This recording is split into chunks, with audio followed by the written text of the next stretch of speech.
Apakah ada afirmasi buat yang sudah lulus PPG tapi nomor NRG belum keluar? Ada dua kabar baik nih buat teman-teman yang sudah lulus PPG. Yang pertama, untuk PPG tahun 2024 gelombang 1 dan gelombang 2 piloting 1 itu kan sudah dinyatakan lulus. Tapi NRG-nya sampai saat ini belum keluar. Tapi saat melakukan pendaftaran P3K, yang dinyatakan lulus itu sudah terbaca bahwa mereka sudah memiliki sertifikat pendidik. Nah, dengan begitu itu sudah jadi acuan bahwa Bapak Ibu yang sudah lulus PPG itu sudah diakui bahwa mereka sudah lulus dan memiliki sertifikat pendidik. Kabar baik yang keduanya adalah dalam diktum ke-27 dari Keputusan Menteri Pan-RB nomor 348 tahun 2024, di sana sudah menyebutkan pelamar yang memiliki sertifikat pendidik linear dengan jabatan yang dilamar dan terdaftar dalam pangkalan data Kementerian Pendidikan, Kebudayaan, Riset, dan Teknologi mendapat nilai paling tinggi sebesar 100% dari nilai paling tinggi kompetensi teknis. Kalau saya artikan, berarti Bapak Ibu yang memiliki sertifikat pendidik mendapatkan nilai afirmasi 100% dari kompetensi teknis ya. Betul Pak, saya P1 saat cetak kartu tidak ada lokasi tesnya. Nah, ini adalah salah satu contoh yang lulus P3K atau lulus passing grade pada seleksi P3K tahun 2021. Sehingga pada tahun 2024 ini hanya butuh seleksi administrasi saja. Tidak akan ikut seleksi kompetensi lagi. Karena sesuai dengan Keputusan Menteri Pan-RB nomor 348 tahun 2024, yang mana di sana sudah disebutkan bahwa pelamar prioritas itu menggunakan nilai hasil tes P3K pada tahun 2021. Jadi selamat buat Bapak Ibu yang berstatus P1, mudah-mudahan lolos administrasi dan bisa langsung penempatan. Bang, kalau gak lulus administrasi gimana Bang? Sesuai dengan mekanismenya bahwa pendaftaran untuk P3K tahun 2024 ini terdiri dari dua seleksi ya. Yang pertama seleksi administrasi dan yang selanjutnya adalah seleksi kompetensi. Nah, siapa saja yang berhak untuk mengikuti seleksi kompetensi adalah mereka yang lolos di seleksi administrasi. Jadi kalau misalkan Bapak Ibu tidak lolos di seleksi administrasi, sudah tentu tidak bisa mengikuti di seleksi kompetensi. Jadi itu berat rasanya kemungkinan kita untuk menjadi lolos di P3K tahun 2024 ini.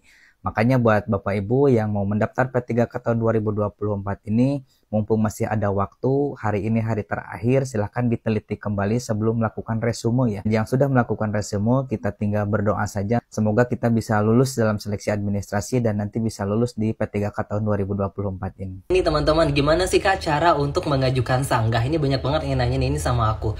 Nah, nanti pada saat pengumuman untuk kelulusan seleksi administrasi, maka nanti akan muncul di akun teman-teman lulus seleksi administrasi ataupun tidak lolos dengan alasan TMS dan sebagainya. Nah, setelah itu gampang banget, kalian tinggal klik aja ajukan sanggah yang ada pada akun kalian. Nah, untuk di form sanggahnya, kalian tinggal memasukkan alasan sanggahannya. Misalkan, untuk alasan TMS-nya karena kartu tanda penduduknya tidak sesuai dengan yang diminta. Nah, ternyata KTP tersebut sudah sesuai loh, teman-teman. Nah, nanti di kolom sanggahnya, kalian tinggal memasukkan saja alasan sanggahnya bahwa KTP sudah sesuai. Mohon untuk dicek kembali. Untuk dokumennya, apakah perlu diupload kembali atau tidak, silahkan disesuaikan dengan alasan TMS buat teman-teman semua. Setelah itu tinggal klik selesai ajukan sanggah. Nah, kalau misalkan kalian sudah selesai untuk mengajukan sanggah, maka aman ya. Tinggal menunggu untuk pengumuman hasil dari sanggahannya. Jika nantinya sanggahan diterima, maka kalian bisa lolos dalam seleksi administrasi. Jika tidak, maka kalian tidak bisa untuk melanjutkan ke tahap SKD.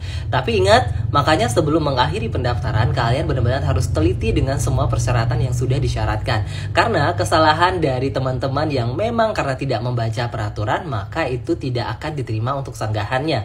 Kecuali untuk kesalahan yang terjadi karena kesalahan dari verifikasi oleh Panselnas maupun Panselda, itu bisa sanggahan tersebut diterima. Jadi pastikan bahwa data kalian sudah dimasukkan dengan benar tanpa ada kesalahan apapun sehingga nantinya bisa masuk ke tahap selanjutnya yaitu SKD maupun SKB untuk seleksi CPNS 2024. Sukses mengikuti seleksi P3K 2024 khususnya untuk Kemenak, maka seluruh peserta P3K Kemenak 2024 wajib buat akun SSCA ASN. Seperti apa? Kita cek. Pendaftaran seleksi P3K di lingkungan Kementerian Agama tahap 1 dibuka sampai dengan 4 November mendatang.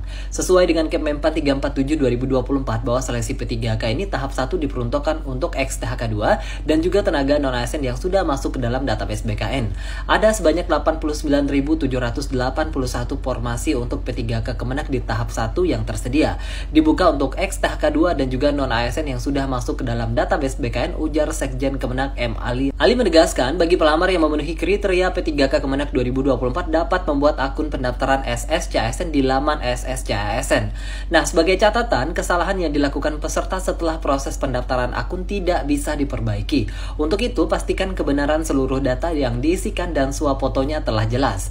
Bagi calon pelamar P3K Kemenak 2024 yang telah memiliki akun SSCASN, selanjutnya bisa memilih formasi, dan pemilihan formasi bisa dilakukan mulai Jumat 25 Oktober 2024. Setelah penyelesaian proses pendaftaran akun, para pelamar bisa memilih jenis formasi, dan proses pemilihan formasi ini bisa dilakukan pada tanggal 25 Oktober 2024 papar Ali. Jadi silakan buat teman-teman yang ikut di seleksi P3 Kemenak mulai besok nih ya 25 Oktober sudah bisa untuk pemilihan formasinya. Jadi maksimalkan persiapannya untuk bisa lolos menjadi ASN di tahun anggaran 2024 ini. Sukses. Tuh, wow, belasan ribu tenaga honorer dinyatakan TMS di P3K tahap 1. Apakah bisa daftar di tahap kedua? Seperti apa? Kita cek. Nasib ribuan tenaga honorer ini kian tidak jelas pada seleksi P3K gelombang pertama. Hal itu karena ribuan tenaga honorer dinyatakan TMS pada seleksi administrasi P3K 2024 ini.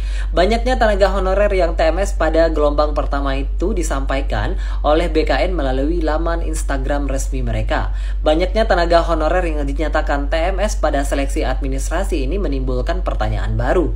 Kira-kira bolehkah pelamar yang dinyatakan TMS pada seleksi gelombang pertama mendaftar di gelombang kedua? Untuk menjawab hal itu, kita bisa mengacu pada Kepmenpan RB nomor 347 tahun 2024, di mana tenaga honorer yang telah menyelesaikan tahap seleksi namun gugur dalam perankingan akan diperhitungkan untuk diangkat sebagai P3K paruh waktu.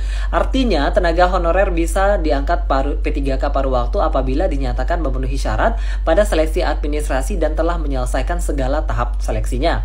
Sedangkan bagi tenaga honorer yang telah dinyatakan TMS pada tahap administrasi tidak berhak melanjutkan ke tahap tes seleksi kompetensi. Sehingga apabila mengacu aturan tersebut, maka tenaga honorer yang TMS saat seleksi administrasi tidak bisa diangkat sebagai P3K paruh waktu. Dan selain itu, tenaga honorer yang TMS juga tidak bisa mendaftar ke seleksi P3K 2024 tahap kedua karena setiap pelamar hanya bisa melakukan pendaftaran satu kali dalam satu periode pengadaan CASN. Jadi buat teman-teman yang nantinya lolos seleksi administrasi, maka silahkan dimaksimalkan untuk persiapannya. Dan semoga kalian lolos menjadi ASN di tahun anggaran 2024 ini. Sukses! 3K 2024 tahap 1 segera diumumkan. BKD sampaikan pesan khusus kepada seluruh honorer pelamar TMS dan MS, begini isinya. Seperti apa? Kita cek. BKN telah merilis update data statistik pelamar seleksi P3K 2024 tahap 1. Dari data tersebut diketahui banyak tenaga honorer yang telah dinyatakan MS dan juga TMS. Bagi tenaga honorer yang nantinya dinyatakan MS, maka berhak mengikuti tahapan seleksi lanjutannya. Sedangkan bagi yang dinyatakan TMS bisa menempuh langkah pengajuan sanggah yang bisa memungkinkan status akan berganti menjadi memenuhi syarat. Namun apabila proses sanggah tersebut tidak berhasil, maka yang bersangkutan tidak berhak mengikuti tahap seleksi lanjutannya. Setelah pendaftaran resmi ditutup, ini BKD ataupun Badan Kepegawaian Daerah memiliki pesan khusus untuk seluruh tenaga honorer. Adapun detail pesan BKD untuk seluruh pelamar 2024 untuk P3K adalah sebagai berikut. Kami tegaskan untuk peserta agar tidak datang ke sekretariat panitia seleksi dalam proses ini. Mohon dipahami bahwa hal ini bertujuan baik teman-teman, agar tidak ada stigma negatif yang diarahkan ke petugas seleksi sekaligus menjaga objektivitas pelaksanaan seleksi administrasi.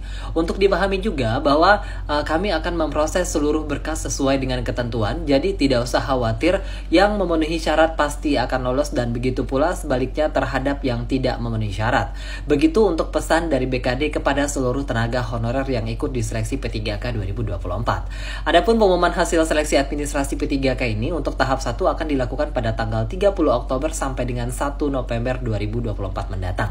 Jadi silakan buat teman-teman menunggu untuk hasil seleksi administrasinya. Nah, setelah dinyatakan lolos nanti, maksimalkan untuk persiapannya untuk mengikuti seleksi kompetensi untuk bisa lolos menjadi ASN di tahun anggaran 2024 ini. Sukses! Terus bagaimana nasibnya kalau yang tahap 2 gak lulus? Opsi dari pemerintah itu mungkin hanya 2 saja yang bisa dipilih. Ada yang berpihak kepada honorer, ada juga yang tidak berpihak kepada honorer. Opsi pertama tentunya adalah akan terjadi pemecatan. Karena di tahun 2025 harusnya sudah tidak ada lagi tenaga non-ASN yang bekerja di instansi pemerintah. Opsi yang kedua ini bisa menguntungkan nih buat tenaga honorer, yaitu akan mendapatkan NIP walaupun kita statusnya sebagai P3K paruh waktu. Kalau menurut prediksi saya seperti itu ya, berdasarkan aturan-aturan yang berkembang saat ini. Mudah-mudahan ada perkembangan lain yang bisa lebih menguntungkan kepada tenaga honorer. Siap-siap saja Bapak Ibu yang melamar jabatan fungsional guru harus mempersiapkan diri lebih ekstra. Kenapa? Karena jabatan fungsional guru itu ternyata lebih banyak kategori saingannya jika dibandingkan dengan pelamar P3K tenaga teknis dan juga tenaga kesehatan. Dalam diktum ke-29 dari Keputusan Menteri Pan-RB nomor 348 tahun 2024, penentuan pelamar yang lulus seleksi diberlakukan secara berurutan bagi A. Pelamar prioritas, B. Guru XTHK 2, C. Pegawai tenaga non-ASN yang terdata di database BKN, poin D. Guru non-ASN di sekolah negeri yang terdaftar di Dapodi, di minimal kerja 2 tahun. Dan di poin E, di sini ada lulusan PPG yang terdaftar pada pangkalan data. Di poin E ini sudah termasuk lulusan PPG prajabatan yang diperbolehkan untuk mendaftar di gelombang 2. Jadi sudah jelas Bapak Ibu yang melamar formasi guru, tentunya kita akan berhadapan dengan beberapa kategori pelamar untuk jadi saingan kita. Sehingga kita harus ekstra keras untuk mempersiapkan diri supaya kita bisa memperoleh ranking terbaik pada seleksi P3K tahun 2024 ini, sehingga kita bisa lulus mendapatkan formasi. Ini khusus dibuka khusus yang terdata di BKN ya periode satunya. Sesuai dengan pengumuman resminya dari Kementerian Agama bahwa untuk seleksi P3K tahun 2024 ini, acuannya itu mengacu kepada Keputusan Menteri Pan-RB nomor 347 tahun 2024. Di mana untuk seleksi gelombang tahap 1 ini yaitu dikhususkan untuk tenaga honorer kategori 2 dan juga untuk tenaga non-ASN yang terdata di database BKN. Jadi untuk tenaga non-ASN yang belum terdata di database BKN mungkin nanti bisa ikut di gelombang kedua ya. Untuk info resminya silahkan di-scan barcode-nya ini nih. Ataupun juga bisa mengakses web Kementerian Agama dan juga media sosial Kemenag RI. Formasi tahap kedua ini apakah masih memakai formasi tahap 1 apa formasi baru? Formasi tahap 1 tidak ada formasi untuk tenaga kependidikan. Dan bagaimanakah kita mengetahui apakah formasi tahap 1 ini sudah terisi ataupun belum? Informasi yang beredar sejauh ini bahwa untuk tahap 2 pun itu formasinya masih menggunakan formasi tahap 1. Sehingga buat Bapak Ibu yang mau melamar di tahap 2 itu tentunya adalah menggunakan formasi yang belum terisi oleh tahap 1. Lalu bagaimana cara kita mengetahui apakah formasi tahap 1 sudah terisi ataupun belum? Cara mengetahuinya adalah kita bisa memantau pengumuman resmi dari BKN terkait dengan pengumuman hasil seleksi P3K di tahap 1. Di sana pasti sudah tertulis nama peserta dan juga jenis formasi yang sudah diisi. Sehingga kita yang mau melamar di tahap 2 bisa mengetahui formasi mana saja yang belum terisi. Yang sudah prioritas tidak ikut tes, lalu yang tes 2024 andai nilainya bisa lebih tinggi dari yang prioritas, bagaimana Pak? Penentuan kelulusan itu dikelompokkan berdasarkan kategori pelamar. Dimulai dari prioritas pelamar tenaga honorer kategori 2, selanjutnya tenaga honorer yang terdata di database BKN. Contoh, misalkan jika ada formasi sebanyak 10 formasi dan ada pelamar tenaga honorer kategori 2 berjumlah 5 orang, maka THK 2 yang 5 orang tersebut akan dihabiskan, akan lulus semua. Yang sisanya maka akan diisi oleh tenaga non-ASN yang terdata di database BKN. Kalau masih terdapat sisa juga, maka nanti akan diisi oleh pelamar di gelombang 2, yaitu tenaga non-ASN yang sudah bekerja minimal 2 tahun di instansi pemerintah. Jadi seperti itu mekanisme prioritas yang akan mendapatkan formasi lebih dulu. Kenapa yang status P tahun 2023 harus ujian lagi, padahal udah dapat nilai yang tinggi? Tahun 2023 itu seleksi P3K-nya tidak menggunakan nilai ambang batas atau tanpa passing grade. Sehingga yang lulus mendapatkan formasi adalah berdasarkan ranking terbaik. Itu sama seperti P3K tahun 2024 ini, yaitu tanpa passing grade. Peserta yang lulus itu berdasarkan nilai ranking terbaik. Tapi ada yang beda untuk tahun 2024 ini. Yang mana para peserta yang sudah lolos seleksi P3K, walaupun tidak mendapatkan formasi P3K penuh waktu, akan berpeluang menjadi P3K paruh waktu. Per hari ini tanggal 21 Oktober telah dilakukan penyesuaian pendaftaran periode 1 seleksi P3K khusus Kemenag. Pendaftaran dibuka mulai tanggal 21 Oktober sampai 4 November tahun 2024. Untuk pendaftaran yaitu melalui websitenya sscisnbkn.co.id. Jadi cepetan buat Bapak Ibu yang mau mendaftar di Kementerian Agama, daftar sekarang juga sebelum terlambat. Tidak ada passing grade, ini syarat kelulusan seleksi P3K tahun 2024. Seleksi P3K tahun 2024 kita fokuskan untuk penataan pegawai non-ASN. Sehingga 100% formasi P3K akan dibuka untuk pegawai non-ASN di instansi pemerintah. Dilansir dari laman resmi Kemenpan RB, secara berurutan prioritas kelulusan seleksi P3K tahun 2024 sebagai berikut. Yang pertama yaitu pelamar prioritas. Selanjutnya adalah XTHK2 sesuai database THK2 di Badan Kepegawaian Negara. Selanjutnya adalah tenaga non-ASN terdata di database BKN. Dan yang terakhir adalah tenaga non-ASN yang aktif bekerja pada instansi pemerintah minimal 2 tahun. Pada seleksi P3K tahun 2024 ini kelulusannya itu tidak berdasarkan passing grade, tapi berdasarkan ranking terbaik berdasarkan kategori berikut ini. Dan ini di ranking berdasarkan kategorinya masing-masing. Maka Bapak Ibu yang sudah melakukan pendaftaran silahkan dicermati Bapak Ibu berada di kategori yang mana. Sehingga Bapak Ibu bisa memantau prioritas kelulusannya dari sekarang. Kenapa kalau ngajar di swasta nggak bisa daftar P3K tahun 2024 ini? Untuk menjawab ini tentunya sesuai dengan mekanisme keputusan Mentripan RB nomor 347 tahun 2024. Tentang mekanisme P3K jabatan fungsional guru, yang mana di dalam diktum keempat poin B di sana sudah disebutkan tenaga non-ASN yang diperbolehkan mendaftar itu adalah tenaga non-ASN sekolah negeri yang terdaftar di Dapodik dan minimal bekerja 2 tahun atau 4 semester. Jadi buat Bapak Ibu yang di sekolah swasta belum bisa mengikuti seleksi P3K tahun 2024 ini, kecuali hanya untuk guru prioritas atau P1 yang sudah pernah mengikuti seleksi tes P3K pada tahun 2021 dan dinyatakan lulus passing grade. Apakah masa kerja yang sudah lama tetapi tidak termasuk THK2 ada nilai plusnya? Mekanisme P3K tahun 2024 ini tentunya mengacu kepada keputusan Menteri Pan RB nomor 347 tahun 2024. Ada beberapa kategori pelamar yang akan jadi prioritas dalam mendapatkan formasi P3K. Yang pertama adalah tenaga honorer kategori 2, selanjutnya adalah tenaga non-ASN yang terdata di database BKN, dan yang terakhir adalah tenaga non-ASN yang minimal bekerja 2 tahun di instansi pemerintah ya, termasuk guru PPG. Jadi tidak ada prioritas untuk kategori yang sudah bekerja lama. Karena mungkin acuan pemerintah adalah orang-orang yang sudah bekerja lama itu akan termasuk sebagai kategori 2 dan yang selanjutnya akan terdata di database BKN. Sehingga itu bisa mengakomodir bagian dari prioritas dalam pengangkatan P3K tahun 2024 ini. Kontenmu bikin peserta tak enak makan. Jika hanya seperti itu, saya mohon maaf sebelumnya. Tapi kalau saya pikir tentunya ini akan kembali lagi ke cara pandang orang melihat konten tersebut. Kalau dipikir dengan hati yang jernih, tentunya ini akan menjadi sebuah motivasi. Bagaimana saya menyampaikan bahwa kita harus selalu teliti, kita harus selalu berhati-hati dalam melakukan seleksi ini. Satu hal yang harus kita ingat, kita ini sedang melakukan seleksi P3K.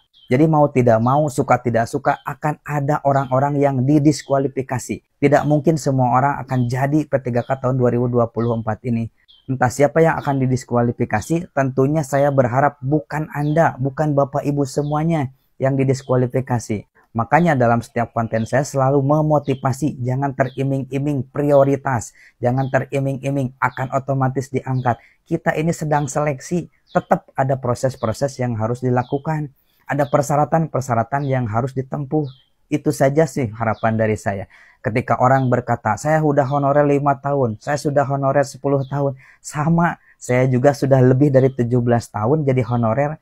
Tapi apa yang saya lakukan? Berjuang, terus berjuang. Karena regulasi itu bersifatnya fleksibel, disesuaikan dengan kebutuhan. Jadi buat Bapak Ibu, teruslah punya motivasi tinggi. Kita tidak bisa bergantung kepada pemerintah, harus ada perjuangan dari kita pribadi kalau kita mau mencapai apa yang kita cita-citakan. Buat teman-teman, mohon maaf kalau misalkan konten saya tidak bermanfaat, boleh di-skip saja. Kalau ini dijadikan sebagai motivasi, ya jadikan motivasi, karena tujuan saya harus seperti itu. Saya tidak pernah menjatuhkan, saya tidak pernah melemahkan, ya. Yuk semangat terus pejuang nih, jangan menyerah. Pak, kalau kemarin sudah ikut SKD CPNS namun gagal di skor, apakah bisa ikut P3K Kemenak gelombang 2? Saya di swasta SD. Bapak Ibu yang perlu diketahui adalah ketika Bapak Ibu sudah mengikuti tes seleksi CPNS, tidak bisa mengikuti kembali di tes P3K. Karena akun kita itu dibaca berdasarkan NIK. Satu NIK itu hanya boleh digunakan untuk memilih salah satu formasi. Sehingga Bapak Ibu yang sudah mendaftar CPNS sebaiknya jangan sia-siakan. Semangat terus, mudah-mudahan bisa lolos di CPNS ya.